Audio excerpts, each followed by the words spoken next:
Hi எல்லோரும் எப்படி இருக்கீங்க? வரலட்சுமி பூஜையோட 3வது நாள் இன்றைக்கி. ஸோ இன்றைக்கி தான் புனர் பூஜை பண்ணி கலசம்லாம் வந்து கலைப்போம். இதுக்கு வந்து ஃப்ரெண்டு வீட்டுக்கு வந்திருந்தாங்க. நேற்று வந்து இவங்களால வர முடியல. ஏன்னா இவங்க வீட்லேயும் வரலட்சுமி பூஜை வச்சுருந்தாங்க. அதுக்கு தான் அந்த விளக்கு பூஜைக்கெலாம் போயிருந்தோம்.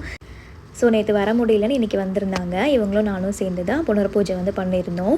ஸோ சேம் இவங்களும் நானும் சேர்ந்து தான் லாஸ்ட் இயருமே புனர் பூஜை வந்து பண்ணியிருந்தோம். ஸோ நல்லபடியாக அம்மனை வந்து வழி அனுப்பி வச்சாச்சு.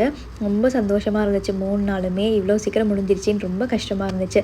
எவ்வளோ ஆசையாக சந்தோஷமாக நம்ம ப்ரிப்ரேஷன்லாம் வந்து பண்ணுறோம். அதே மாதிரி ரொம்ப சங்கடமாக இருக்கும் எல்லாத்தையும் பேக் பண்ணும்போது. எப்படா அடுத்த வருஷம் வருங்கிற மாதிரி இருக்கும். ஸோ நேற்று வந்து பூஜைக்கு ஃப்ரெண்டு ஒருத்தவங்க இந்த பிளான்ஸ்லாம் வந்து கிஃப்ட் கொடுத்துருந்தாங்க. ரொம்ப அழகாக இருந்துச்சு வீட்டில் வந்து வச்சதுமே.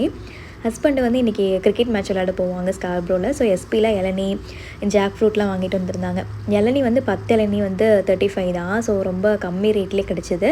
ஜாக் ஃப்ரூட் எனக்கு ரொம்ப பிடிக்கும்னு சொல்லிட்டு எங்கே பார்த்தாலும் வாங்கிட்டு வந்துடுவாங்க. ஸோ நேற்று உளுந்து வடைக்கு மாவு கொஞ்சம் எடுத்து வச்சுருந்தேன். அந்த வடை போட்டு ரசம் வச்சு சிம்பிளாக லஞ்சு முடிச்சாச்சு.